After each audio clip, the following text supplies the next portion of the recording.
The first question which I am going to take is, what is the trend of India's gross value added? What is the trend of India's GVA? India में जो India का जो gross value added था, इसमें agriculture sector was the only sector which was registering positive growth rate. You can see 3.6% in the year 2020-21, 3.9% in the year 2021-22. Whereas industry and services both registered negative growth rate in 2021-22, the year when India was affected by COVID pandemic. GVA basic prices was minus 6.2. Economic survey 2021-22, it predicts, now this is the first advanced estimate, it predicts growth rate of 8.6% for the year 2021-22, right? And if we look at share of different sectors in the nominal gross value added, agriculture is 18.8%, it has registered some decline from 20.2 to 18.8, whereas industry has registered some increase from 25.9 to 28.2. Services may just around 1% decrease, right? So these are the broader indicators that you need to keep in mind. Agriculture light 18.8, industry 28.2, services 53%, right? So this is with regard to the trend of India's gross value added. 4.1% growth rate 1920 में है, minus 6.2 2021 में है, 8.6 जो है 21-22 में, right? And जो international monetary fund का जो वर्ल्ड इकोनॉमिक आउटलुक है और भी डिफरेंट जो डेटाबेस है वर्ल्ड के, they have all predicted a very high growth rate for India. In fact, India would be the fastest growing economy, major economy in the world for the year 22-23. Coming to the second question, that what are the factors responsible for export performance, good export performance? Government of India, it laid down an ambitious export target of $400 billion for the year 2021-22, and 75% of the target has already been achieved. It means $301.4 billion of exports have already been made till November 2021. So what are the reasons why India experienced huge increase in exports? First of all, sharp recovery in key markets. Means COVID pandemic से जब recovery, in fact उसका जो impact कम हुआ, तो world markets में जो demand थी, it started increasing. Increased consumer spending, which led to the increase in demand for our exports. Pent up saving and disposable income due to announcement of fiscal stimulus. This is important. Fiscal stimulus by major economy. Fiscal stimulus means a reduction in tax rates, increase in subsidies, and increase in government expenditure. तो इन सब से क्या होता है, जो aggregate demand है वो बढ़ती है, right? And global commodity prices rise and aggressive export push by the government. अगर global commodity price बढ़ेंगे, उससे क्या होगा, इंडिया को competitive edge मिल सकती है अगर हमारे prices बढ़े नहीं है तो. And aggressive export push by the government. Government of India के भी कुछ एक्सपोर्ट एक्सपोर्ट को इंप्रूव करने की जो पॉलिसीज थी, they also played a positive role. So these were the factors that why India experienced a very good growth rate in exports in the year 2021-22.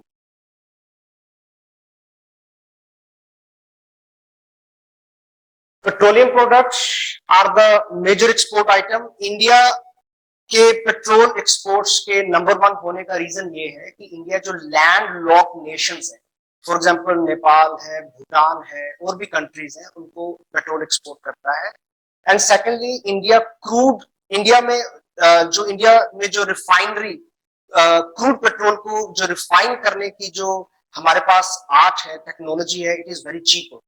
So it gives an edge, because India अगर भारत में जो भी crude oil produce होता है उसको ये refine करके it sells and earns foreign exchange. So you can see petroleum exports, they constitute around 8.8% of total imports. 8.8 total imports. Drugs, formulation and biologicals. Drugs were never number top 3 items. Top 3 में pearls, precious, semi-precious stones या petrol products भी थे, garments भी थे, drugs and formulations कभी भी नहीं थे टॉप 5 में इवन, लेकिन नंबर 2 पोजीशन आई है बिकॉज जो कोविड टाइम में इंडिया में से जो एक्सपोर्ट्स हुए हैं, कोविड किट्स एक्सपोर्ट हुई हैं और काफी सारी इनफैक्ट जो मेडिसिन इंडिया से बनी है डिफरेंट कंट्रीज को गई है. That is the reason that petroleum, this drugs and formulation and biologicals, they have attained number 2 position. Coals, precious, semi-precious stones 6.2%, iron steel 4.2%, electric machinery and equipment 2.9%. So these are the top 5 major export items of India. Right? What are the top 5 import commodities? Again, petroleum crude. I said that India imports crude petrol from outside 15.1%. Gold is 8.8%. Petroleum products, no, petroleum crude and petroleum products, they are different. Ultimately, इनको हम पहले इकट्ठा भी करके कहते हैं POL, petroleum oil and lubricants, right? So petroleum products में petroleum jelly होगी या बाकी चीजें होगी. So 5.9%. Coals, precious and semi-precious stones 4.8%, and coal it is 4.7%.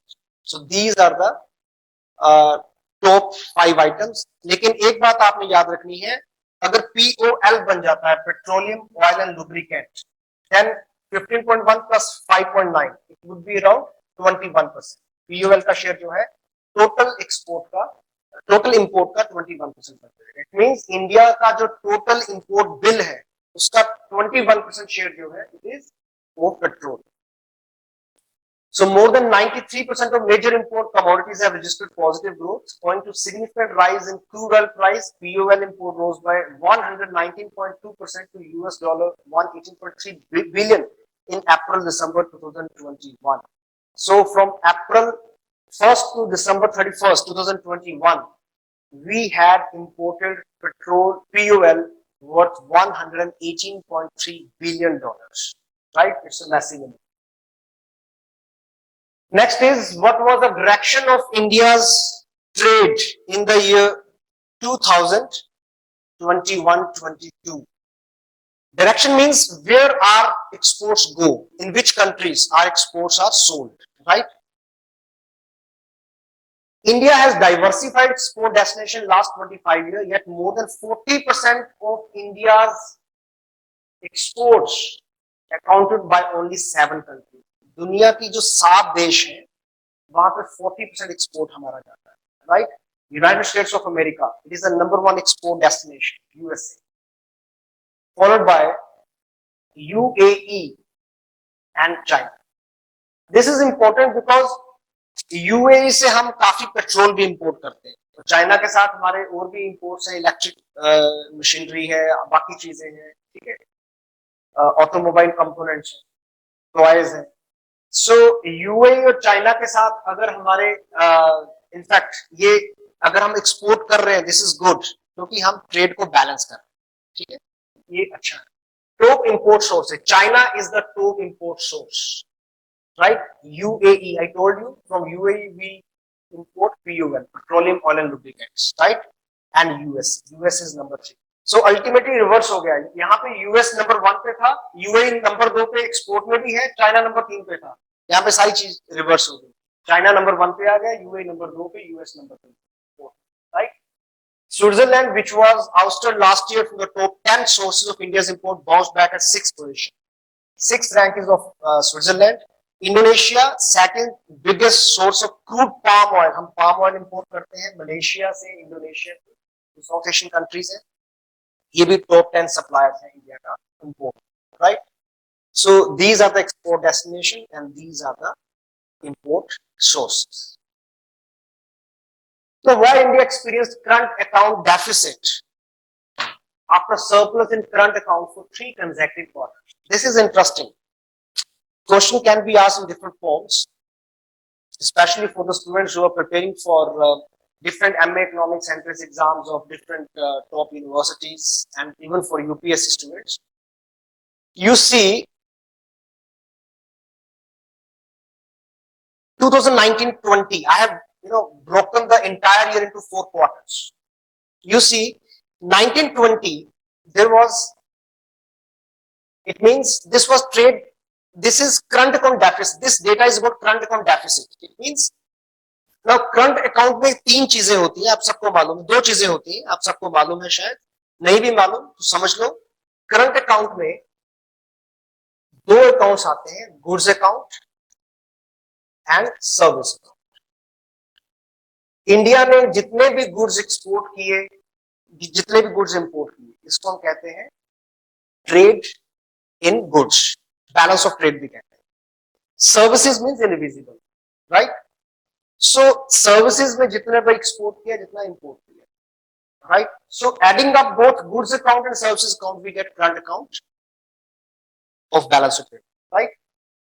तो करंट अकाउंट हमारा 2019-20 के क्वार्टर वन में माइनस में था, क्वार्टर टू में ये पॉजिटिव हो गया। It means our current account exports were more than current account imports 7.6। Again quarter three में माइनस में चला गया, अगेन फॉर 3 कंसेक्यूटिव क्वार्टर्स, 2019-20 का लास्ट क्वार्टर और 2021 के first 2 quarters there was positive current account surplus, right. Again हम deficit में आ रहे हैं, फिर पॉजिटिव है, फिर डेफिसिट में। अब रीजन क्या है इस फ्लक्चुएटिंग ट्रेंड का, ये इंटरेस्टिंग है। India's current account balance, it flipped into deficit on the back of sharp increase in merchandise imports and increase in net outgo of investment. Now I tell you how it occurred. See, अगर आपको यहाँ पे 1920 का जो quarter to है, 1920 का quarter to कौन सा है, ये वो टाइम था basically, this was a time when India registered, ये वो टाइम था जब इंडिया में खूब सारे एक्सपोर्ट, पॉजिटिव एक्सपोर्ट बैलेंस आप कह सकते हैं, it was because of positive export push. Positive export push was a reason that why in quarter two India experienced positive, growth rate. $7.6 billion था, राइट। $7.6 billion का in fact हमारा current account surplus था, लेकिन पूरा 1920 देखें तो हम -0.9% ऑफ जीडीपी में थे करंट अकाउंट डेफिसिट में। 2021 में यू सी क्वार्टर फोर में 0.6 है, क्वार्टर वन में 19.1 है, 19.1 एंड देन क्वार्टर टू में 15.3। ये वो टाइम है जब इंडिया में लॉकडाउन लगा। लॉकडाउन लगने के कारण बाहर से इंपोर्ट बंद हो, इंडिया स्टैंड स्टिल हो गया, बाहर से इंपोर्ट बंद हो गए। जब बाहर से इंपोर्ट बंद हो गए, अल्टीमेटली हमारे इंपोर्ट्स कम हो और हमारे एक्सपोर्ट वैसे सच थे। और in fact I told you that जो ड्रग्स एंड फॉर्मुलेशन थे उसमें एक्सपोर्ट काफी ज्यादा बढ़ गए, ठीक है। ये कारण था कि इंडिया में करंट अकाउंट जो सरप्लस था वो $19 बिलियन और $15.3 बिलियन, राइट। और ओवरऑल पूरे साल में you can see 0.9% export surplus. So पूरे फाइनेंशियल ईयर में जो एक्सपोर्ट्स, ये जो करंट अकाउंट सरप्लस आया है, इट इज आफ्टर 2004-5। पहले इंडिया में 2001-2, 2002-3, 2003-4, इन 3 सालों में कंसेक्यूटिवली इंडिया में करंट अकाउंट सरप्लस आया था। After 2003-4 it is only in 2020-21 that India experienced current account surplus. This is very important, students. You can note it down. After 2003-4, I am repeating, after 2003-4, it is in 2020-21 that India registered current account surplus, right? So you can say it is almost after, आप कह सकते हो 17 years, 17 years के बाद India में positive current account surplus आया है। Otherwise we had current account deficit. Excuse me, sir. After the session is over, बच्चे, जब lecture खत्म हो जाएगा, you please write down your questions, right? Yes, sir. Just wanted to ask whether we'll get this the PPT of these questions that you've made. आपको video मिल जाएगा बच्चे, ठीक है? All right. Thank you, sir. Question 7. What are top 5 agriculture export items? Marine products, India में number 1 export item, right. Number 2, rice other than basmati, it is 4.8%, and rice basmati, it is 4%. अगर हम सिर्फ rice की बात करें, because economic survey इन दोनों को segregate करता है. इकोनॉमिक सर्वे जो डेटा देता है सेग्रीगेट करके दे रहा है, other than basmati and basmati. अगर हम राइस को इकट्ठा कर दें, देन राइस का शेयर कितना बन जाएगा, 8.8. Then it will become number 1 export item. तो अगर क्वेश्चन आता है which is largest export item, उसमें अकेला राइस लिखा है, बासमती या नॉन बासमती नहीं लिखा है, देन आपको टिक करना है राइस, राइट. सो मैरीन प्रोडक्ट 6%, $6 billion, राइस जो है 8.8 billion dollar, spices $4 billion, buffalo meet $3.2 billion. So these are the top 5 agriculture export items, right? What are the causes of growth in agriculture exports? Now, this is important. Agriculture exports, because agriculture as a percentage to GBA, it registered on 4 to 5% growth rate. We just discussed, right, in the first or second slide. Now, what are the reason that agriculture exports also experienced huge rise during 2020-21? Agriculture exports increased from $335.6 billion in 1920 to $41.9 billion in 2021, experiencing a growth rate of 18%. The export of agriculture products grew by 23.2% to $31 billion during April-November 21 over the corresponding period of 2020, right? So what are the reasons? There are 3-4 reasons. First, proactive support of different policies which government has, implemented from time to time.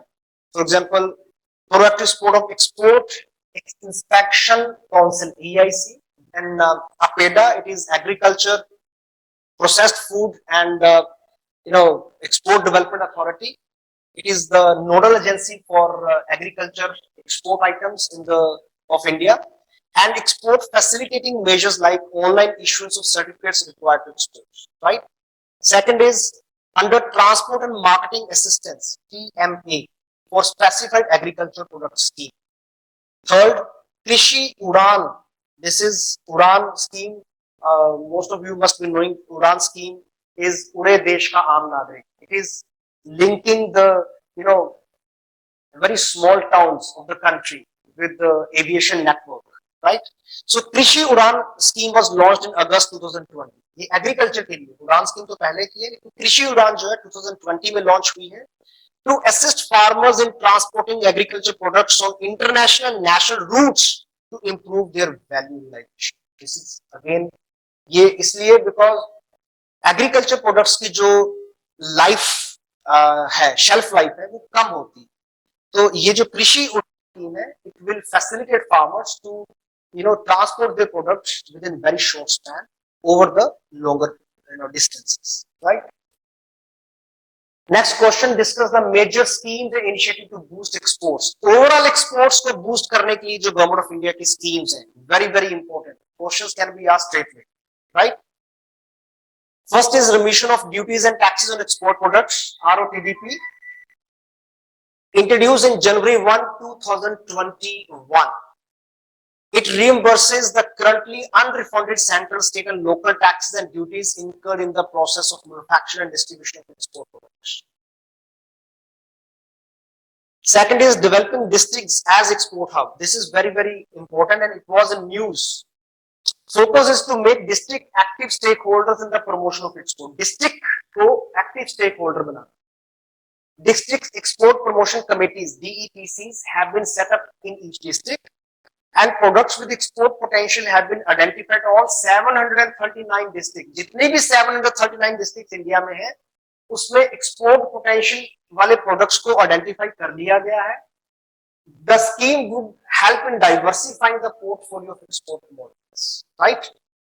Third is production linked incentive (PLI) scheme. इसको मैं बाद में discuss करूंगा separately. Very important, because government ने इसमें 1.97 lakh crore का ambitious outlay रखा है for 14 key sectors. The idea is to make India the international hub for the promotion, for the production and export of various products. India को factory of the world बनाना है, ठीक है.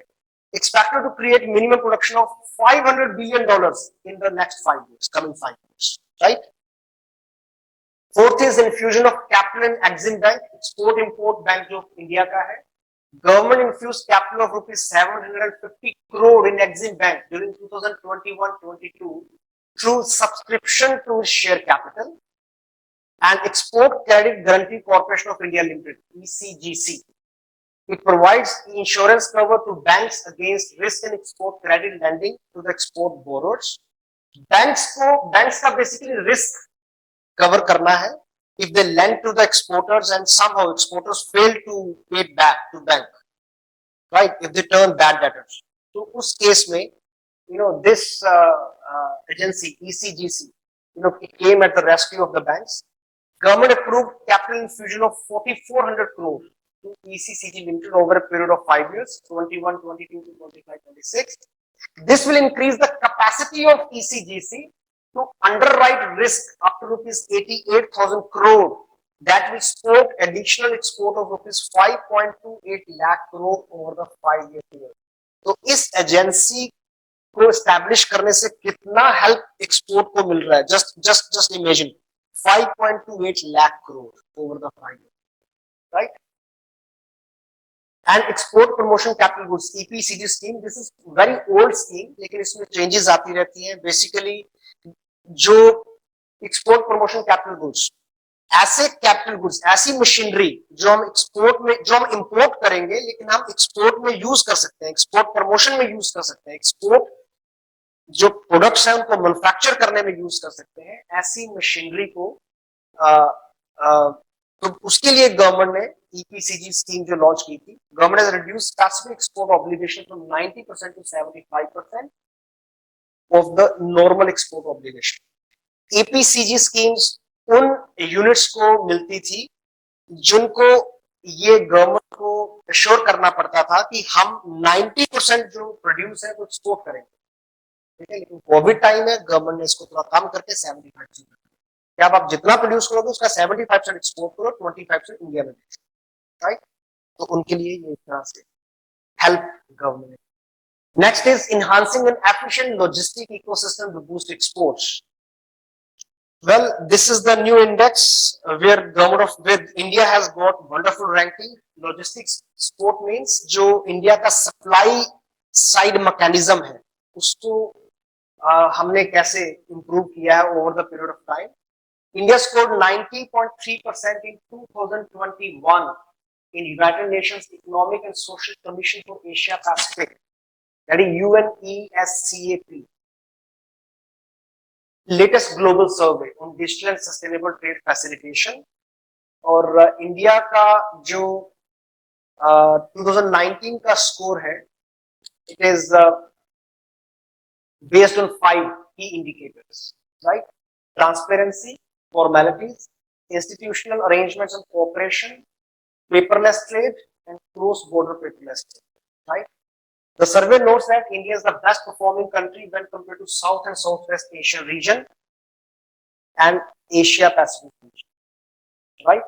So it means जो India के logistic ecosystem है, it has improved over the period of time.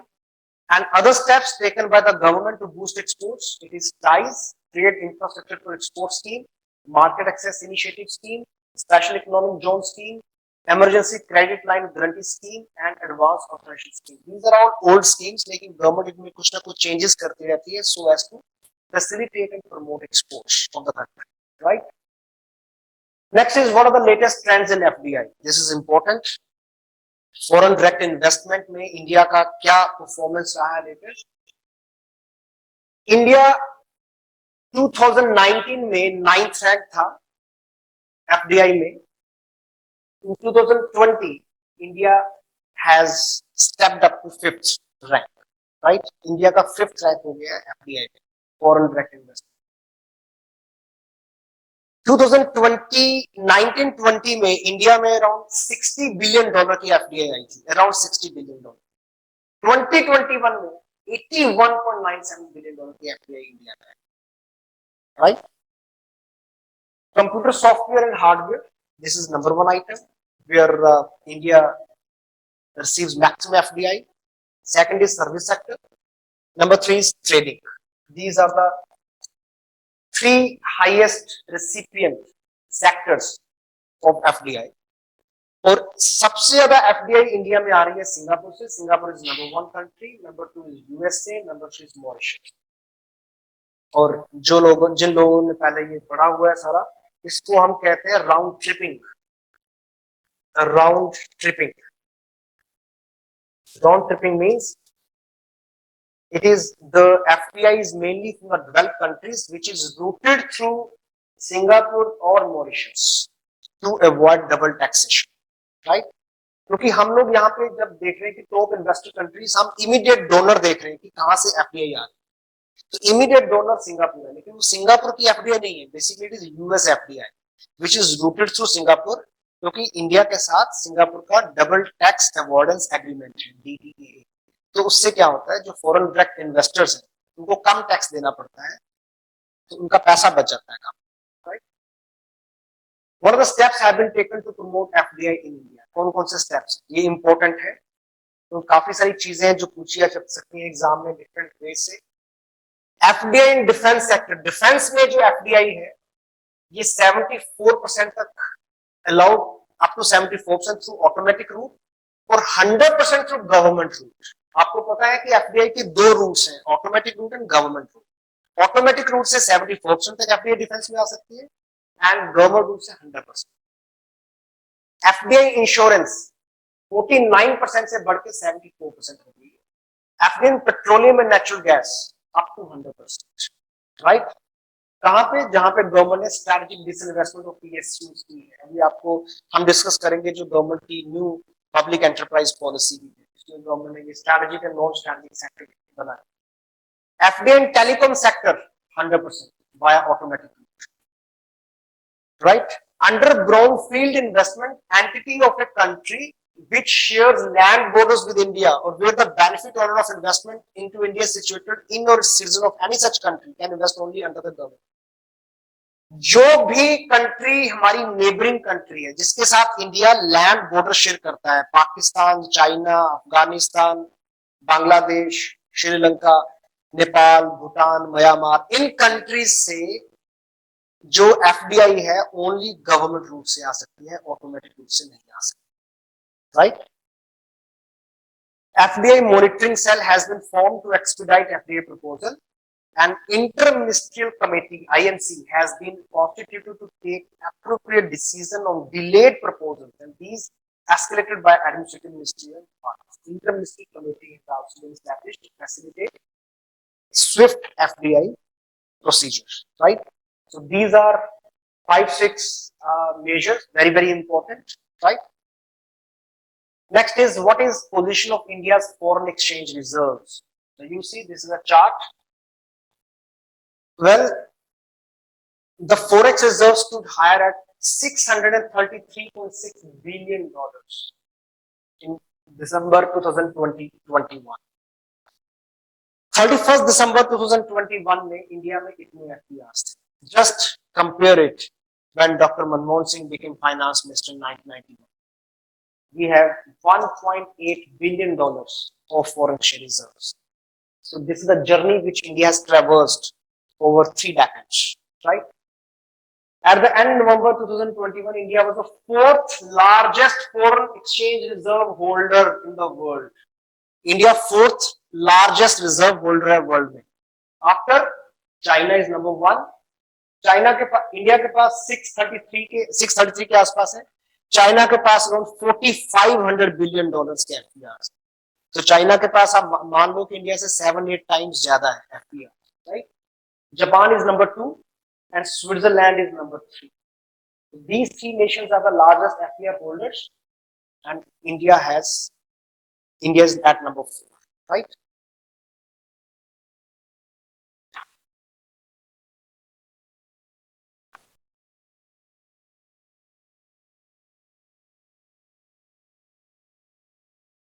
Well, what is the trend in growth of agricultural right sectors in past few years? So let us discuss some agriculture question. growth rate of 3.6% 2020, 21, 3.9% 21. No, you can see the journey of agriculture. 16-17 में 6.8, 17-18 में 6.6. ये अगर Covid period नहीं आता, सो आप इतना मान के चलो कि ये गोल्डन पीरियड होता है इंडियन एग्रीकल्चर का सिंस इंडिपेंडेंस, क्योंकि इंडिपेंडेंस के बाद कंसिस्टेंटली इतनी हाई ग्रोथ रेट एग्रीकल्चर को कभी देखने को नहीं मिली, एक्सेप्ट कोविड ही. कोविड को अगर मैं एक्सेप्शन मानूं, बट स्टिल 1920 में 4.3 था, 18-19 में 2.6 था, लेकिन कोविड टाइम में ये 3.6 है, 3.9 है. अगर कोविड टाइम नहीं होता शायद एग्रीकल्चर अच्छा ग्रो करता, और अच्छा ग्रो करता. ठीक है. There are 4 constituents of agriculture allied. जब भी हम agriculture allied sector की बात करते हैं, तो remember there are 4 sectors, sub sectors. Number 1 is crops. Number 2 is livestock. Number 3 is forestry and logging. And number 4 is fishing and aquaculture. ये 4 sub sectors है agriculture. I repeat, crops, livestock, forestry and logging, and fishery. These are the 4 sub sectors of agriculture. Right? It is observed that livestock and fisheries have been experiencing buoyant growth and has helped the sector perform well. It is not the crop sector. It is not the other sector. It is the mainly livestock and fishery, not the crop and forestry, which has helped this buoyant growth rate of agriculture. Main जो sectors हैं जो agriculture को push कर रहे हैं वो livestock sector है. Livestock में पोल्ट्री आ गया, जितने भी एनिमल हस्बेंड्री सारा का सारा, ठीक है, ये आ गया. और फिशरी जो मैरीन प्रोडक्ट्स मैंने आपको पहले बताया इंडिया की लार्जेस्ट एक्सपोर्ट है. ठीक है. What is the contribution of agriculture in GBA? You see agriculture का जो जीबीए ग्रोस वैल्यू एडेड में जीडीपी में जो कंट्रीब्यूशन है, agriculture contributes 18.4% of total gross value added, और उसमें लार्जेस्ट शेयर है क्रॉप्स का 10.7. जब हम क्रॉप्स की बात कर रहे हैं तो इसमें क्या आ गया, इसमें क्रॉप्स में ग्रेन्स आ गई सारी की सारी. ग्रेन्स में refined and course grains, for example wheat, rice, इनको हम रिफाइंड ग्रेन्स कहते हैं. कोर्स ग्रेन जिसको मोटा अनाज बोलते हैं, बार्ले, बाजरा, ज्वार, रगी, इसको मोटा अनाज बोलते हैं. This is coarse cereals, right. फिर क्रॉप्स में आपकी हॉर्टिकल्चर क्रॉप्स भी आ गए, क्रॉप्स में आपके फ्रूट्स एंड वेजिटेबल सब कुछ आ गया. So that is the crops cost. 18.4 में से 10.7 से क्रॉप्स का शेयर. लाइवस्टॉक ये बड़ा प्रॉमिसिंग सेक्टर है इंडिया का, ठीक है, 5.2% शेयर है ओवरऑल जीबीए का. फॉरेस्ट्री एंड लॉगिंग 1.3 है, फिशिंग 1.2 है. It is very interesting. Fishing का शेयर जीडीपी का 1.2 है, but marine products they are number 1 items in agriculture exports. It means most of the fish production it is exported, right. So these are the broader trends जो over the years आप देखोगे. In 2020-21 food grain production in the country is estimated at a record 308.65 million tons, which is 11.15 million tons higher than the 1921. So this is also very good. 2020-21 में Covid time में इतनी ज्यादा हमने crop production की, right. Next is why investment in agriculture has shown fluctuating trend.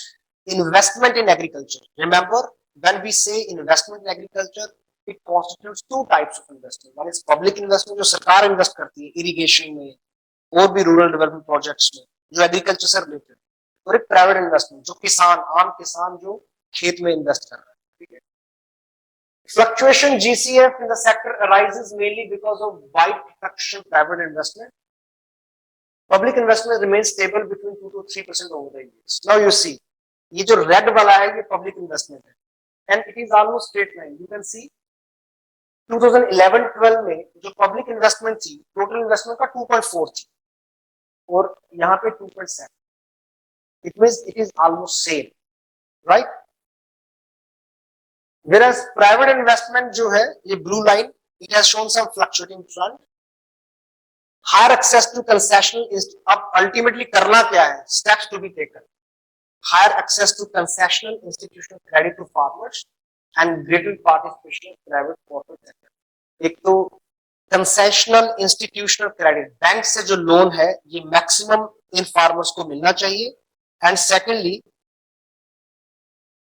greater participation of private corporate sector. Private corporate sectors, इसकी अगर greater participation हो जाए, but ये तो अभी delayed है because of farm bills which have been scrapped by the government, right? So government may come up with some alternate proposals for this, right? Discuss the trends in production and policies regarding oil seed production. ये बड़ा important है oil seed production. अगर आपको याद होगा, Malaysia हमारा largest import source था palm oil का. तो मलेशिया का जो प्रेसिडेंट था Mahathir Mohamad, he gave statement in favor of Pakistan with regard to Kashmir policy, right? तब से ट्रेंड शुरू हुआ कि मलेशिया से हमारा जो इंपोर्ट है वो कम हो जाए, और अभी आज की डेट में Indonesia has become largest import source of palm oil. So Indonesia has replaced Malaysia just within the span of 2-3 years. This is how politics play a greater role in affecting the economic relationships, right? So India is world's second largest consumer and number one importer of vegetable oil. This is very, very important. Second largest consumer and number one importer of vegetable oil. Reason, India में जो oil से production है वो कम है, right? और दूसरी बात ये भी है कि जो इंडिया का जो फूड कल्चर है, जो लाइफस्टाइल है, वो तड़के वाला है, ठीक है ना. तो ये भी एक रीजन है, because the consumption of vegetable oil is very, very high, right? And urbanization, as urbanization increased, the oil seed production in India has grown by almost 43% from 15-16 to 20. But in the recent years, the government has been very, very proactive with regard to promotion of agriculture, this oil seed production, right? So 43% export growth hai from 15-16. As urbanization increases, in developing countries, dietary habits and traditional meal patterns are expected to shift towards processed food that have high content of vegetable oil, right? Processed food की demand बढ़ेगी जैसे जैसे urbanization बढ़ रहा है, right? So you see India में जो 2014-15 में production थी 27.5 million ton की, it has increased to 36 million ton. लेकिन यहाँ पे 13-14 देखें तो 32.7 मिलियन टन है, ठीक है. तो लेकिन प्रोडक्शन बड़ी है ओवर द इयर्स अगर हम देखें. This is good, right? Policies क्या है? The question was discuss the trends in production policies regarding oil seed production. So there are two major schemes for increasing oil seed production in India.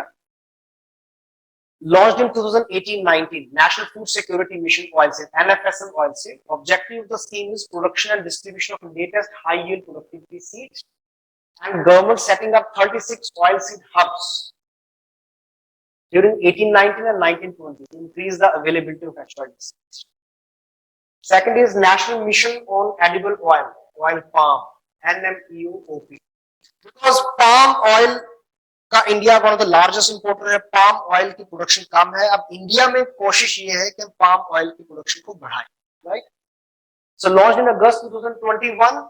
Important points क्या है? To augment the availability of edible oil in the country by harnessing area expansion through price incentives. Government will give a price assurance to the oil palm farmers, to the fresh fruit branches.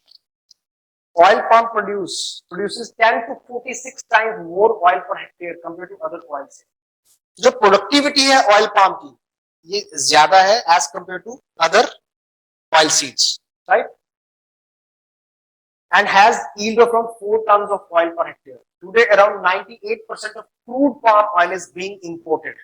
So scheme targets the production of crude palm oil to 11.2 lakh ton by 25-26 and 28 lakh ton by 29-30.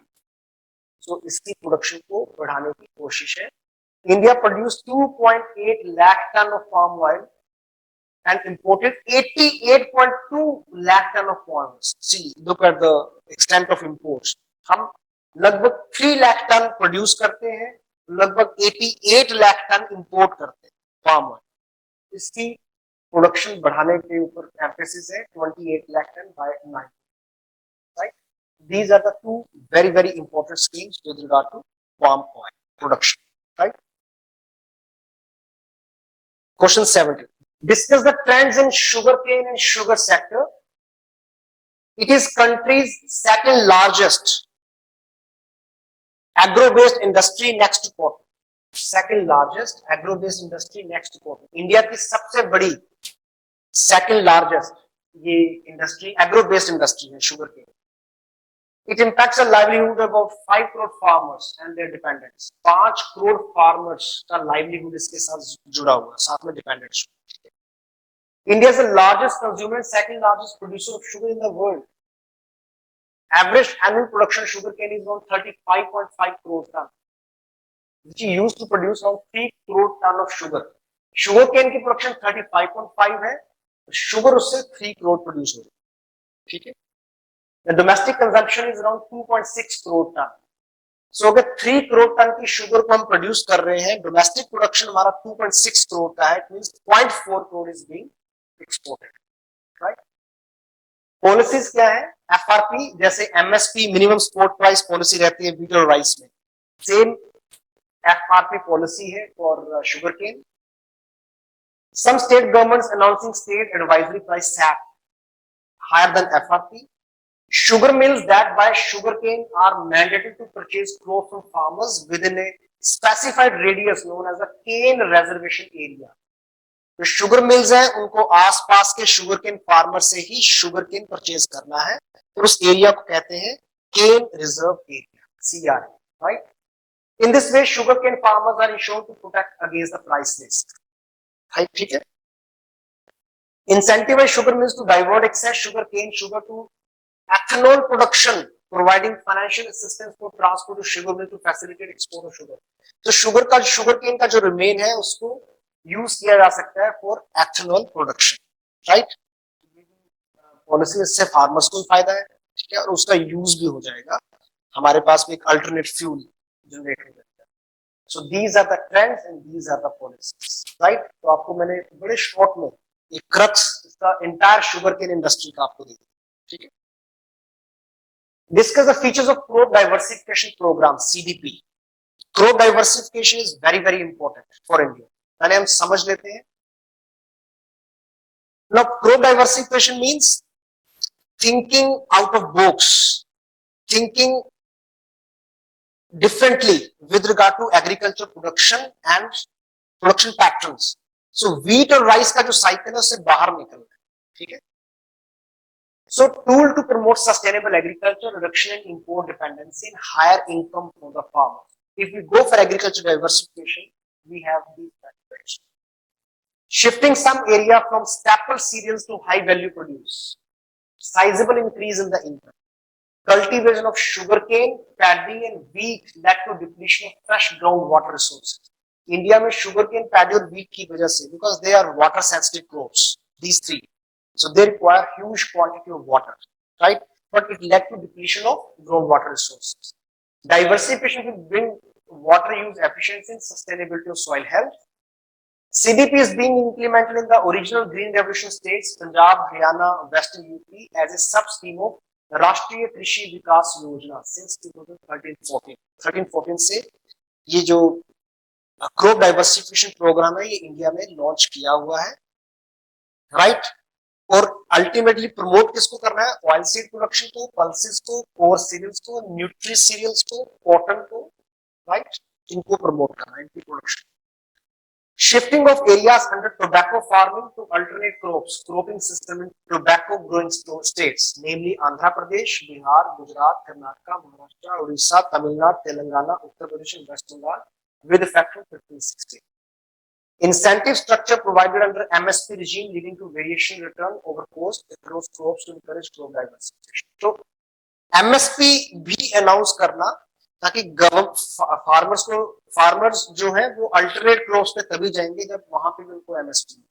तो government उस पर भी ये कोशिश कर रही है कि फार्मर्स को वहां पे इंसेंटिवाइज किया जाए. So these are the steps which government has taken over the years for the promotion of crop diversification program. आजकल जो ट्रेंड है एग्जाम में वो ऐसा है कि स्टेटमेंट बेस्ड क्वेश्चंस आ रहे हैं, तो as such economic service statements उठाई जाती है. If you look at the previous year papers, तो ये बड़ा इंपॉर्टेंट है, आपके लिए ये चीज हेल्पफुल है. ठीक है. Question 19. What is the state of water and irrigation? The share of net irrigated area accounts for about 49% of the total net sown area in the country.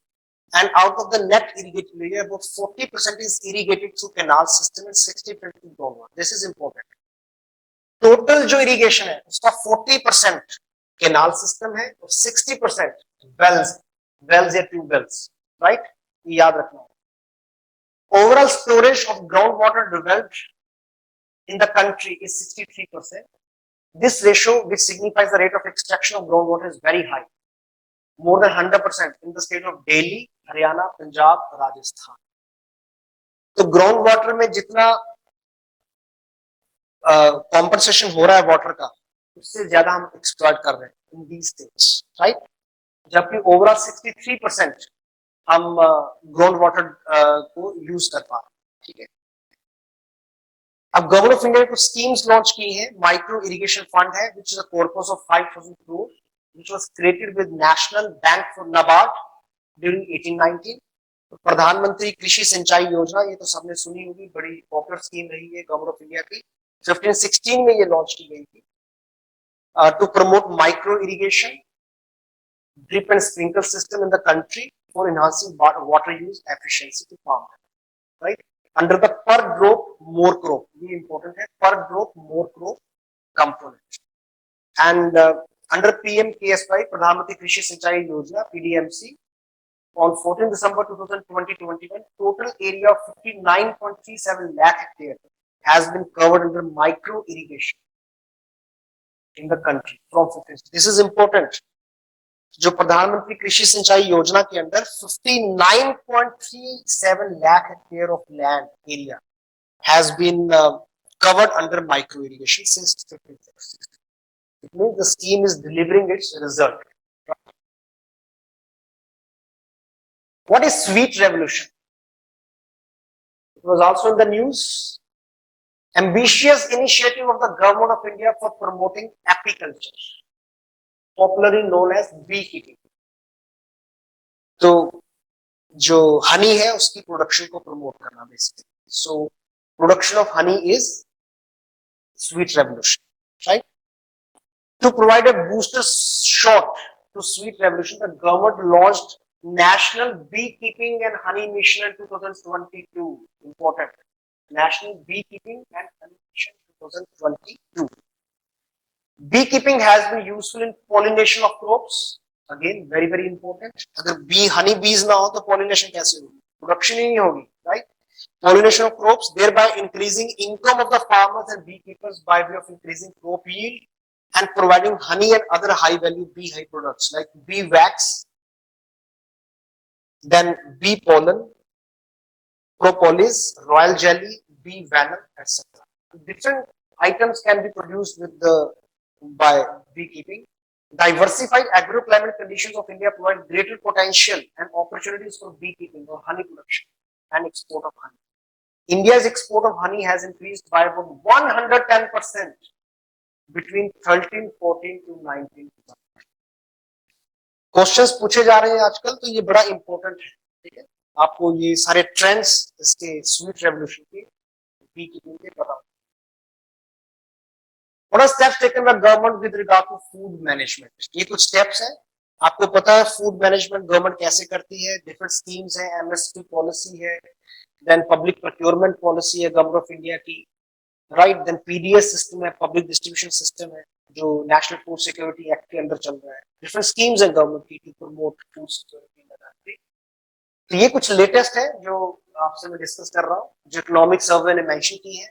Fortification of rice and a distribution under public distribution PDS to address anemia and micronutrient deficiency in the country. The scheme launched for a period of 3 years, beginning 1920, 174.6 crore.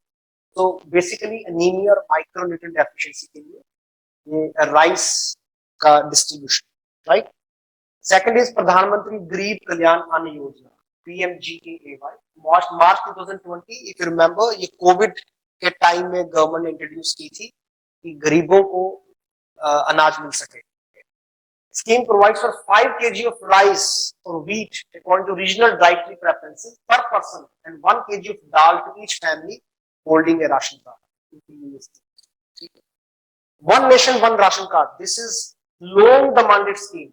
बड़े सालों से इस scheme की demand थी, ये introduce की गई to help because ration card हमें बेसिकली हमारा एड्रेस प्रूफ भी है, रेजिडेंशियल प्रूफ भी है.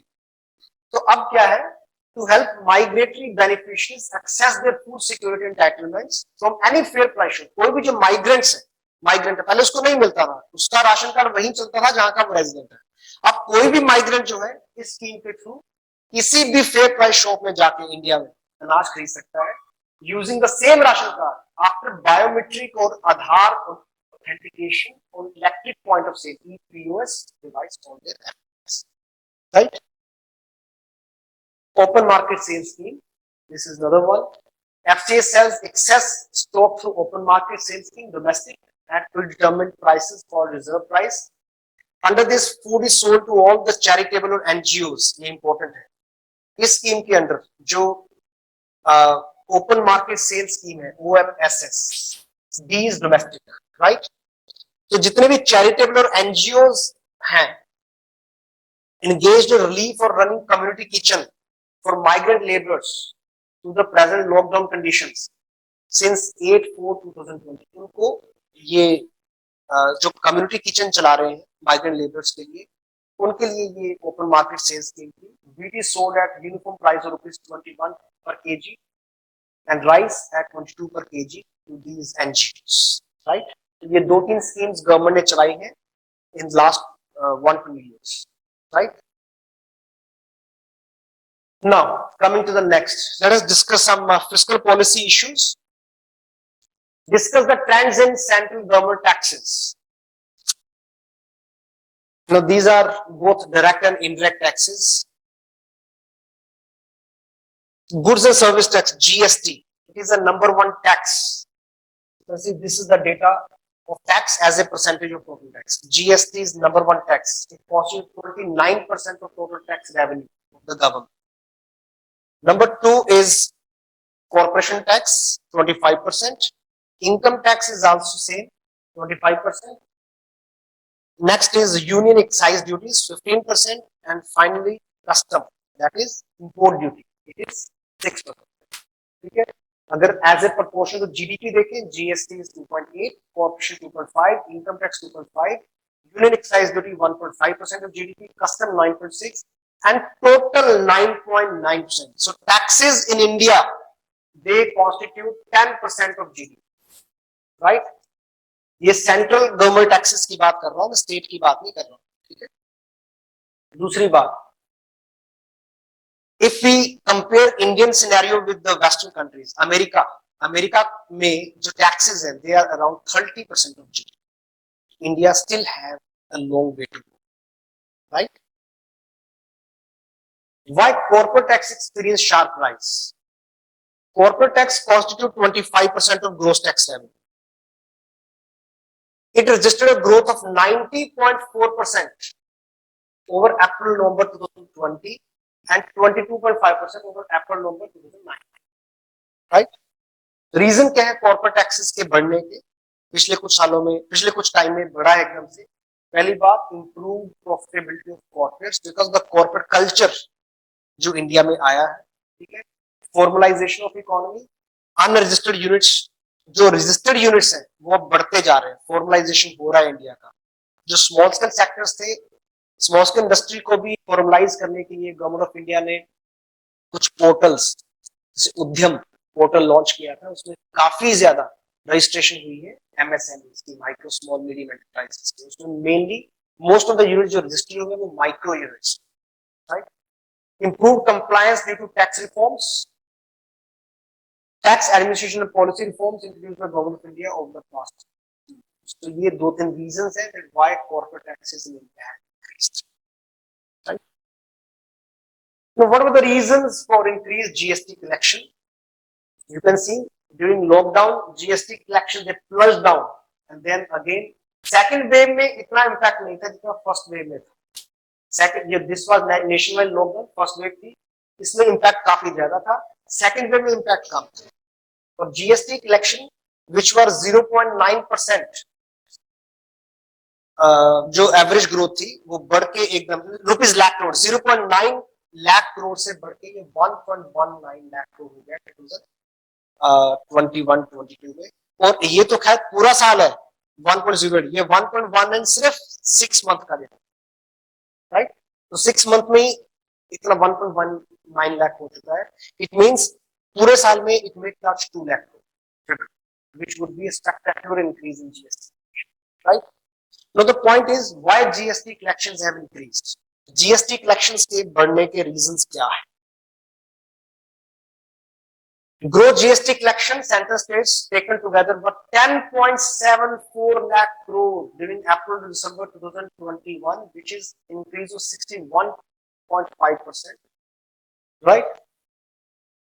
Reasons क्या है? Number one, effect of the rapid economic recovery post pandemic. जो इकोनॉमिक रिकवरी इंडिया की, second is nation wide drive against GST evaders and fake bills, this is another reason, right. GST compliance इससे बढ़ी। Third is systemic changes introduced recently, कुछ reforms भी लेके आई है सरकार, जैसे फॉर एग्जांपल रेट रैशनलाइजेशन हुआ है by the GST council to correct inverted duty structure. कहां पे रेट्स, कुछ कमोडिटीज के रेट्स बहुत ज्यादा हाई थे, इनको कम किया। गवर्नमेंट ने देख लिया कि कहां पे इलास्टिसिटी ज्यादा है, वहां पे रेट्स कम किए। सो different steps have been taken and these are the reasons that GST collection in India have increased. What are the reasons for spectacular increase in capital expenditure? If you remember, budget में मैंने कहा था कि government का बहुत बड़ा push है capital expenditure को प्रमोट करने में, एंड 2019 तक हमारा कैपिटल एक्सपेंडिचर काफी कम था और लॉकडाउन में ये लॉकडाउन में भी और कम हो गया, लेकिन फर्स्ट वेव के बाद ये काफी ज्यादा, अब भी ये बढ़, ठीक है। रीजन क्या है कैपिटल एक्सपेंडिचर बढ़ने के लिए? और इस बार भी जो पीएम गति शक्ति है बजट में जो इंट्रोड्यूस, बजट में बात की, खैर ये इंट्रोड्यूस पहले ही हो गया था, अराउंड 10 लाख करोड़ का टोटल गवर्नमेंट का टारगेट है, जिसको हम कैपिटल एक्सपेंडिचर पुश जिसको हम कह रहे हैं। रीजंस क्या है कि why capital expenditure in India is rising? First is national infrastructure pipeline covering 6835 projects expanded to 7400 projects. जो लास्ट ईयर बजट था उसमें ये प्रोजेक्ट्स बढ़ गए, तो नेचुरली स्पेंडिंग बढ़ जाएगी। Secondly, budget 2021-22 launch PLI scheme, production linked incentive scheme, इसको हम डिस्कस करेंगे, और 13 सेक्टर्स, इसको बढ़ाकर 14 सेक्टर कर दिए, ठीक है। 1.97 लाख करोड़ का टारगेट था। लिक्विडिटी एनहांसिंग, जो गवर्नमेंट की जो मनी सप्लाई है उसको भी प्रमोट करने की कोशिश की गई, so that easy availability of credit ये मार्केट में रहे, right. Credit guarantee scheme specially for the small scale units and export boosting initiatives to support the revival. So these are the 4-5 steps which have been taken by the government, जिसके कारण से जो capital expenditure government का वो बढ़ रहा है, ठीक है। 26, what was the measure taken by center to support the states during 2021-20? This was important because COVID time में states they experienced a lot of problems. They faced a lot of problems. So government ने, central government ने states के लिए क्या किया? So economic survey says that central government has helped the states in 3 major ways. Number one, enhanced limit of borrowing for the state. State की जो borrowing limit थी वो बढ़ा दी ताकि स्टेट बोरो कर सके ज्यादा। अंडर द आत्मनिर्भर Bharat package, additional borrowing limit up to rupees 2% of the GDP was allowed to the states for financial year 2021, which was equivalent to 4.7 lakh, right? The net borrowing of the states for the year 21-22 fixed at 846,922 crore, double, almost double. So borrowing limit has almost doubled, 4% of GSDP, यहाँ पे 2% of GSDP. So borrowing limit has increased, right? The states can borrow more. Number two, loan to states in lieu GST compensation shortfall. Government of India had set up a special borrowing window in the year 2021. In 2020-21, rupees 1 lakh 10,208 crore was borrowed by Government of India on behalf of states. 21-21, 1.5 lakh crore. Again, because of COVID, GST receipts of the state governments, they came down.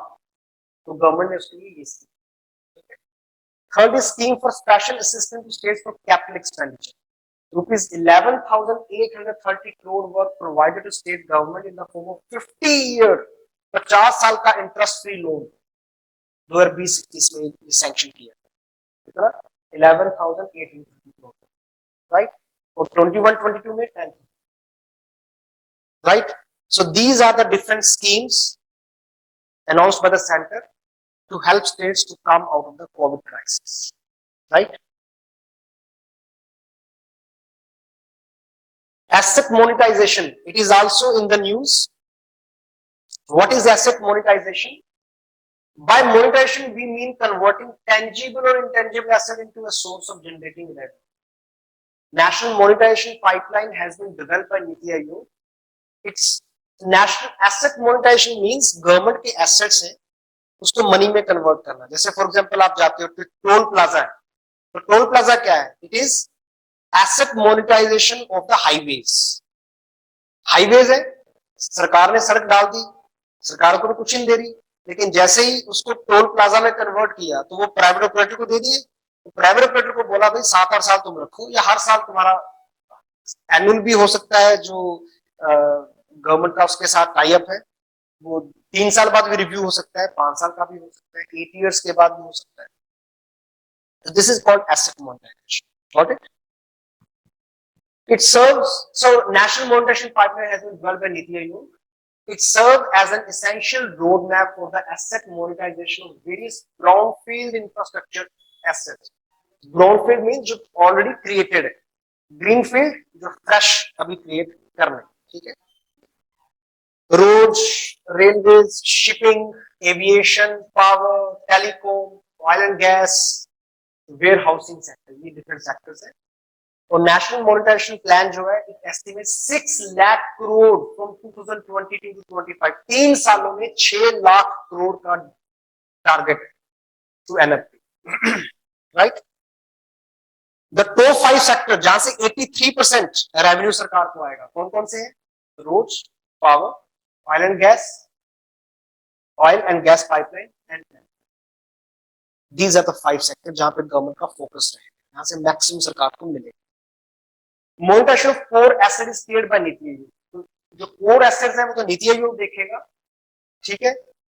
And non core assets जो PSUs है, for example public sector units भी हैं, उनका भी monetization करेंगे.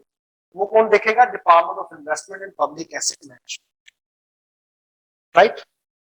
And finally national land monetization corporation NLMC is being incorporated as a 100% Government of India owned entity with an initial authorized share capital of 5,000 crores and subscribed share capital of 150 crores. एक नई entity है, PSU भी कह सकते हैं उसको, ये establish की जा रही है for execution, swift execution of this NMP, national monetisation asset, NMP, national monetisation party, right? Now the next is discuss the trends in fiscal deficit during the past few years. Fiscal deficit as a concept was introduced in India by Sukhmoy after the recommendation of Sukhmoy Chakravarti Committee report in 1997-98. 1997-98 में ये fiscal deficit का concept India में introduce हुआ. So fiscal deficit का क्या होता है? Fiscal deficit is total expenditure minus total receipts net of borrowings. Total receipts में से borrowing less कर दो तो बचा उसको total expenditure से less कर दो. This is fiscal deficit, right? So you see fiscal deficit जो इंडिया का है, it was 3.9% in 15-16. Even 18-19 में it was within limits. 19-20 में 4.6 और 20-21 में it was 9.2% of GDP. Reason, government की स्पेंड, जो गवर्नमेंट को स्टिमुलस देना पड़ा for COVID pandemic, to arrest COVID pandemic. It came down to 6.8% in 2021-22 और इस बात का जो बजट है 22-23 का वो भी 6.5 के आसपास का टारगेट रखा चल रहा है. गवर्नमेंट की स्पेंडिंग अभी भी ज्यादा है, राइट. सो यू सी जो प्राइमरी डेफिसिट है और रेवेन्यू डेफिसिट है, प्राइमरी डेफिसिट की डेफिनेशन क्या है? It is fiscal deficit minus interest payments, right. तो ये ट्रेंड है.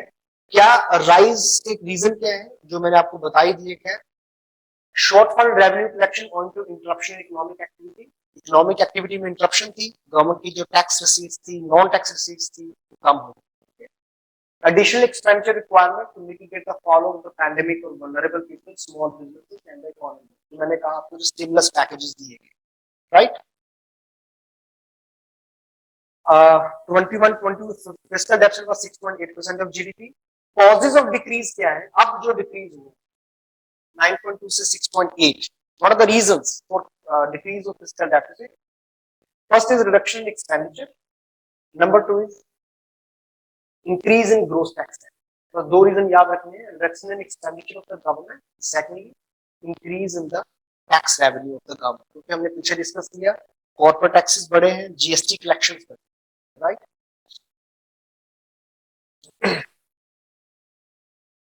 What are the trends in debt GDP ratio? Now you can look at the trend also. The debt GDP ratio, it was almost stable during this phase. It shot up to 59.3% of GDP in from 1920 to 2020. Right? So what are the reasons?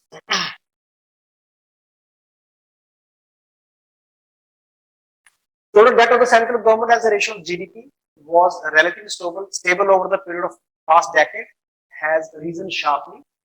Reason, increase on account of high borrowing resorted due to COVID-19 pandemic as well as sharp contraction in GDP. GDP भी, because जब हम debt GDP की ratio कर रहे हैं तो हम क्या कर रहे हैं? Debt divided by GDP into 100, right?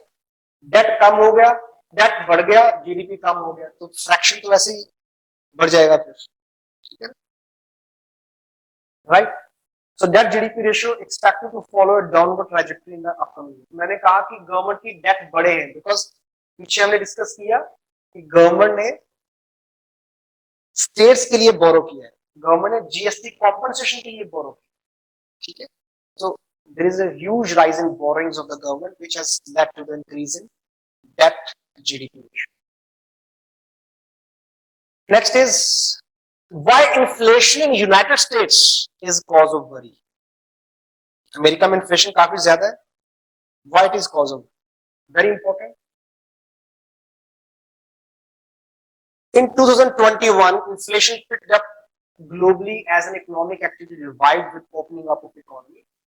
Inflation in United States था 6.8%. इंडिया में ये नॉर्मल रहती है 5, 4, 5, 6. यूनाइटेड स्टेट्स और डेवलप्ड कंट्रीज में जो इन्फ्लेशन रेट है it is around 1%, 0.2%, 0.3%, 6.8. अमेरिका का मतलब इंडिया का लगभग 15-16%, 15-16%, right? The highest since see America में ये जो इन्फ्लेशन है it is highest since 1980, driven largely by energy and food prices. It may lead to hold of pandemic-led stimulus. Because inflation ज्यादा है तो यूनाइटेड स्टेट्स क्या कर सकता है? यूनाइटेड स्टेट्स में होल्ड स्टिमुलस, क्योंकि अगर स्टिमुलस मींस गवर्नमेंट को स्पेंड करना है, inflation is already there in the market, अगर गवर्नमेंट भी स्पेंडिंग और ज्यादा करती है it will boost inflation further, तो गवर्नमेंट क्या करेगी? स्टिमुलस को रोक लेगी. Now what will happen?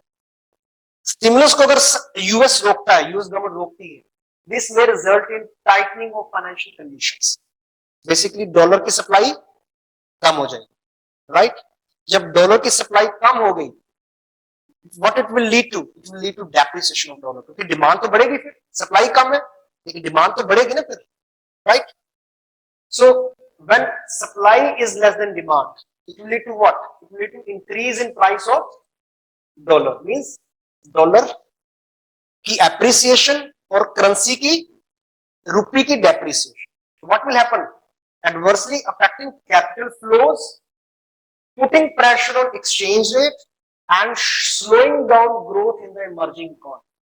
Pushing pressure on exchange rate, depreciation होगी और growth कम. ठीक है? End result, tighter global liquidity condition and exchange rate volatility in global currency. So this is the reason that why inflation in the United States is possible, right? Now, what steps have been taken by government to tackle the import dependency of fertilizers and make the subsidy regime more efficient and transparent? Fertilizer subsidy had been very popular among examiners in last few years. So, farm productivity के साथ directly linked है. तो काफी changes इसमें policies में आई हैं fertilizer policy को लेके. India produces 377 lakh million tons and imported 180 metric tons and 189.4 LMT for fertilizer in 2021. See, this is the production and this is the import. So import dependence on fertilizer is huge, right? New urea policy, कुछ government की schemes हैं ये बड़ी important. New urea policy 2015. It has been notified with the objectives of maximizing indigenous production, promoting energy efficiency in production, and rationalizing subsidy burden of the government. So this is the new urea policy, जिसमें direct benefit transfer भी दिया जा रहा है, ठीक है, farmers. Secondly, government has made it mandatory for all the domestic producers of urea to produce only neem coated urea. Right? Third is government has brought potash derived from molasses (PDM) under nutrient-based subsidy scheme for the first time since the inception in 2010 to give a push towards manufacturing by sugar mills as a byproduct and reduce its import. जो potash है NPK याद रखना nitrogen phosphorus and potash ये तीन major fertilisers right तो potash के लिए government almost dependent है बाहर के ऊपर फॉरेन कंट्रीज के ऊपर तो sugar cane molasses can be used to produce potash तो गवर्नमेंट उसलिए इंसेंटिवाइज कर third is technology such as coal gasification implementation of DBT to providing benefits to farmers through point of sale machines etc being promoted. तो तीन schemes आपने याद रखनी है new urea policy Neem coated urea third is potash driven from molasses and use of technology चार आपने points याद रखने हैं फर्टिलाइजर की प्रोडक्शन और कंजम्पशन को promote what were the trends in industry contribution GDP and growth industry का क्या कंट्रीब्यूशन है you see mining and quarrying 1920 में -2.5 था 2021 में -8.5 था it has hit back with robust growth 14.3%. Manufacturing जो था -2.4 था -10.2 था 12.5 राइट कंस्ट्रक्शन जो था 10.7 and electricity gas and water supply 8.5.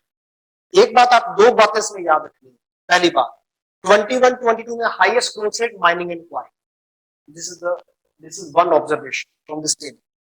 Secondly, in the entire industry, electricity, gas, and water supply, this sector was the only sector which was positive, which gave positive growth rate for 1920, 21, 21. Means ये consumer utility वाला जो sector है ये unaffected रहा उससे COVID से, right? Now the share of industry sector जो है total GVA का 25.9% है. Should expect to increase 28.2% in 21-22 और manufacturing का share 14.4 रह गया था कम हो गया था but expected to go to 15.3 in 21. So these are product trends in industrial production and growth, right? Clear? Next is what are the parameters of industry performance. Industries की performance के parameters क्या है? इकोनॉमिस्ट कैसे check करते हैं? एक तो हम तो ओवरऑल ग्रोथ रेट देख लेते हैं, ऐसा काम करते हैं, लेकिन what are the major parameter जो इकोनॉमिस्ट देख रहे हैं इंडस्ट्री परफॉर्मेंस में? इसमें इंडेक्स ऑफ 8 कोर इंडस्ट्रीज है. 8 कोर इंडस्ट्रीज का कॉन्सेप्ट मैंने आपको बताया था. 8 कोर इंडस्ट्रीज का जो कॉन्सेप्ट था ये 1970s में आया था, जो कोर इंडस्ट्री का कॉन्सेप्ट था. बाद में फिर 8 कोर इंडस्ट्री बनी. Crude oil, natural gas, refinery, fertiliser, steel, cement and electricity. ये टोटल इंडस्ट्री का 40.27%. ठीक है. तो जब भी इंडस्ट्रियल ग्रोथ रेट देखी जाती है, कोर इंडस्ट्रीज की ग्रोथ रेट को देखा जाता है. Got it? बिकॉज ये वो सेक्टर्स हैं जिनके बगैर इंडिया की इंडस्ट्री नहीं चल सकती. ये basic sectors, that is why the name is core sector. Second is capacity utilization. It is an important economic indicator to assess demand and investment prospects of the economy. Capacity utilization rates are largely able to track the pace of manufacturing activity in the economy. Again, capacity utilization means कि demand कितनी है market और उसके हिसाब से investment कितनी है factories में, ये भी देखा जाए. So this is the second performance indicator. Third is RBI's, Reserve Bank of India's Business Expectation Index. So it gives glimpse of the demand conditions in the manufacturing sector by combining parameters like business situation, production, order books, kitne orders aaye, inventory of raw material, finished goods, profit margin, employment, exports, capacity utilization. So ये basically Reserve Bank of India का performance index है. See, this is how an economist looks at the industry, at the overall growth parameters.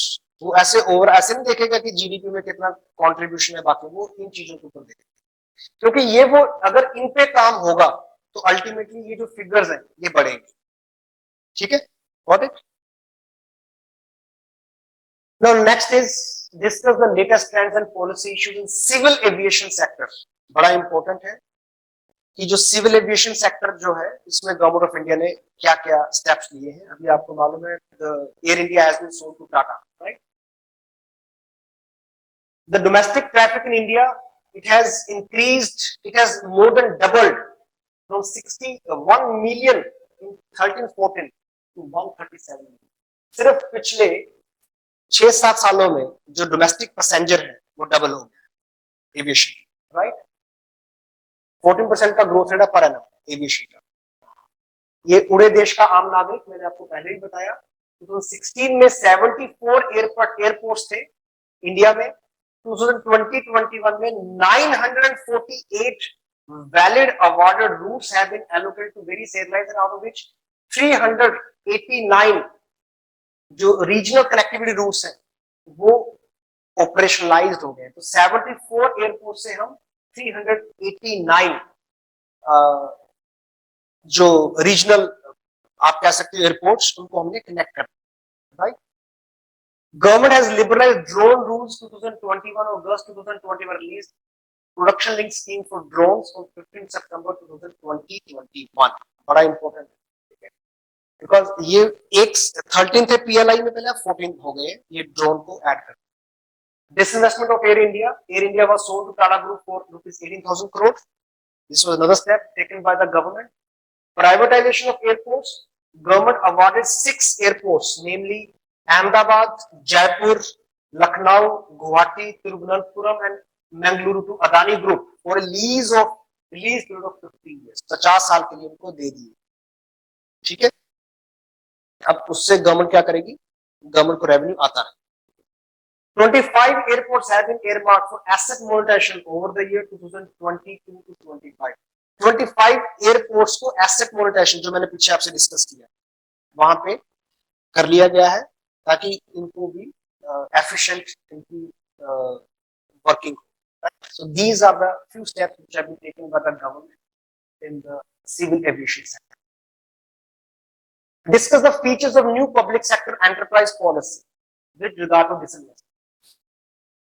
This policy was notified on 4th of February 2021, right? Twofold classifications. पहली बात, strategic sectors. bare minimum presence of PSCs and remaining to be privatized or merged or subsidized with other CPSCs or closed. पहली बात क्या किया, strategic sectors बनाए गए, उन strategic sector में 4 सेक्टर्स डाले गए,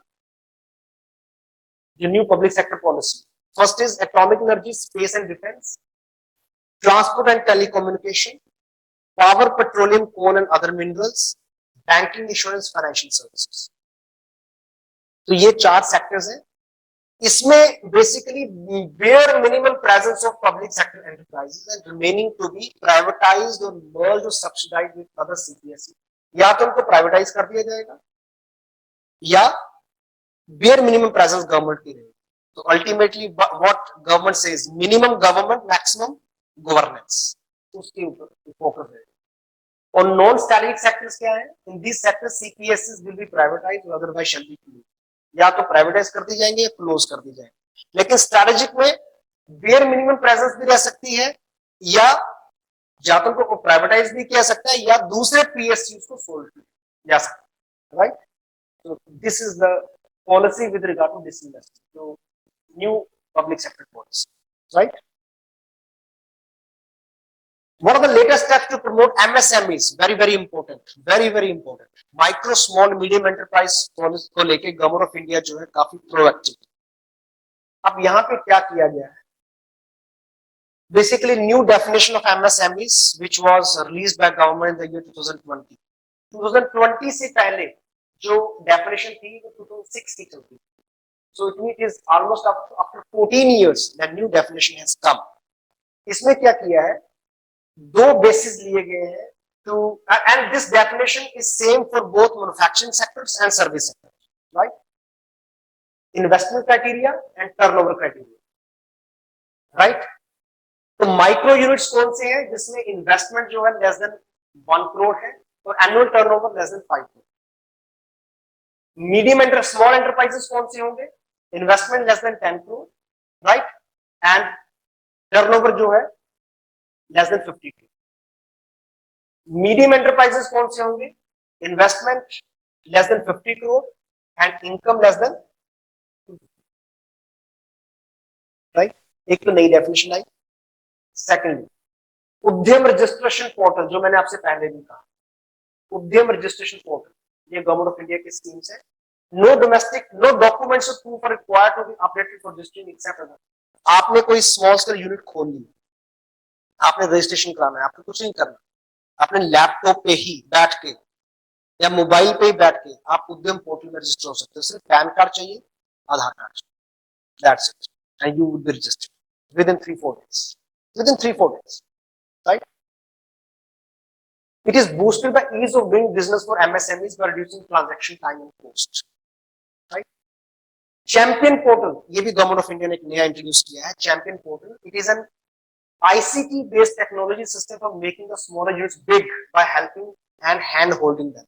स्मॉलर को बिग कैसे बनाना है, अल्टीमेटली गवर्नमेंट की एक प्रॉब्लम थी, जो स्मॉलर यूनिट्स स्मॉल रहते थे, क्योंकि उनको लगता है जैसे ही वो बड़े होंगे उनके ऊपर टैक्स आ जाएगा, वो वेज पॉलिसी आ जाएगी, लेबर पॉलिसी आ जाएगी, डिफरेंट तरह के लॉज उनके ऊपर आ जाएंगे, right. A network of control room is created in hub and spoke model, where hub is situated in the Ministry of MSMEs, New Delhi, whereas 68 spokes are located across the country in various offices and institutions of ministry. Other key features are information dissemination, grievance redress. Basically, Delhi में इनका hub बनेगा, main centre बनेगा, और 68 मतलब different 68 spokes में 68 different cities में इनके अलग अलग वो बन जाएंगे, ठीक है, कॉन्स्टिट्यूएंट्स बन जाएंगे. और माइक्रो यूनिट्स को इनलार्ज करने के लिए इंसेंटिवाइज किया जाएगा. अगर कोई किसी की कोई ग्रीवेंस है, कोई प्रॉब्लम है, कोई इशू है, वो सोल्व किए जाएंगे स्पोक्स इन डिफरेंट सेंटर्स पे, जो different cities. This is champion point. Got it. Next is PLI. This is very very important, very ambitious scheme of the government, production linked incentive scheme, launched in March 2020 to achieve Atmanirbhar Bharat. To provide support to this sector, regain dominance in global trade, and to be more prepared to volatilities and shocks in global supply chain, as opposed to the protectionist approach of pre-1991 era, to boost domestic manufacturing in sunrise and strategic sectors, improve the competitiveness of domestically manufactured goods, enhance domestic capacity, to attract investment in the sector of core competence in cutting edge technology. Remember, एक आप short में लिख सकते हो, to make India the production hub of manufacturing, to make India world leader in the production of manufacturing goods. ये इस scheme का main objective. Selection of the sectors as it based on the sector abilities to introduce latest technology, generate direct and indirect employment. जो sector maximum contribute कर सकता है GDP में, उसका potential कितना है और एम्प्लॉयमेंट जनरेशन कैपेसिटी कितनी है, उस हिसाब से सेक्टर्स को आइडेंटिफाई किया गया है. 14 सेक्टर्स आइडेंटिफाई किए गए हैं और 1.97 लाख करोड़ इन सेक्टर्स की ग्रोथ के लिए स्पेंड किए जाएंगे by the government over the 5 years. 2020 से 2025 तक, राइट. कौन कौन से सेक्टर्स हैं ये इंपॉर्टेंट है, एक बार आप देख लो, क्योंकि एग्जाम में केवल आता है कि कौन सा सेक्टर नहीं है पीएलआई के अंदर. ठीक है. सो drugs, mobile manufacturing and specified electronic components, pharmaceuticals. ये ड्रग्स बेसिकली एपीआईज, ठीक है, जो आप इसको कह सकते हो कि जो बल्क ड्रग्स जिनको हम कहते हैं, जो सॉल्ट बेस्ड कॉम्बिनेशन. ठीक है. Then telecom and networking products, telecommunication, food products, white goods, ACs, LED, high efficient solar PV modules, automobiles, advanced chemistry cells, battery, textile products, man-made fabric segment, technical textile and specialty steel, drones and drone components. क्योंकि drone अभी नया add हुआ है, पहले 13 थे, ये drone नया add किया 14. ठीक है. So this is clear, right? Why is India being called pharmacy of the world? बड़ा इंपॉर्टेंट, स्पेशली आजकल की डेट में, जैसे इंडिया ने कोविड टाइम में बड़ा अग्रेसिवली प्रोड्यूस किया है, फार्मास्यूटिकल गुड्स को एक्सपोर्ट किया है. So why India is being called pharmacy of the world? क्या रीजन है? Indian pharma industry ranks third in the world by production and volume. During 2020-21, total pharma exports $24.4 billion against the import of $7 billion. Right? Remember, आज से लगभग 10 साल पहले Indian pharma industry जो थी, it was 14th largest producer. Today it is third largest producer. Right? India's largest supplier of generic medicines with the 20% share of the global supply. Generic means non patented drugs. एक होती है patented drugs, जो non patented drugs हैं उनको हम generic drugs कहते हैं. FDA in the pharmaceutical sector has seen a steady spurt in 2021 vis-a-vis 1920, showing a 200% increase. तो जो अभी कोविड टाइम में जो फार्मास्यूटिकल में जो ग्रोथ हुई है एफडीआई में, वो 200%. Right. Clear? What are the components of service sector growth? Total services, excluding construction, 53% share है GDA में, और maximum share services में किसका है? Financial services. Right? Financial services constitute largest share in services. Right? और growth maximum किसकी है? 21-22 के हिसाब से. Maximum growth जो है, it is of trade, hotel and transportation. और लीस्ट फाइनेंशियल सर्विसेज. फाइनेंशियल का शेयर सबसे ज्यादा है लेकिन ग्रोथ सबसे कम. Right. Discuss the reforms in space sector. This is also important because government is very much particular with regard to space research and development. India accounts for only 2% of space economy. अगर space economy के हिसाब से चले, we account for only 2%, much behind the major player USA and China. They are the major players in space economy. कुछ reform measures जो India ने introduce किए हैं स्पेस इकोनॉमी में. New space India limited NSIL to own the operation launch vehicles and space assets of ISRO. Right? Shift from supply based model to demand driven model, for example Tata Sky signing an MOU with NSIL. कुछ ऐसी चीजें करनी है जो consumer centric हो, जिससे space में जो भी गवर्नमेंट कर रही है उसकी डिमांड बढ़े. So recently, NSIL has signed an agreement with Tata Sky, right? Creation of Indian National Space Promotion Authorization Center in space, we shall act as a promoter and regulator of space activities. ये centre जो है space activities को promote करे. Updating SpaceCom and Space RS policies, liberalizing the traditional satellite communication and remote sensing sectors with the aim to enable entrepreneurs and industries to take up end-to-end activities in these domains. For example, 5 private satellites have been tested at ISRO facilities. 4 student satellites were launched abroad, aboard the PSLV C-50, right?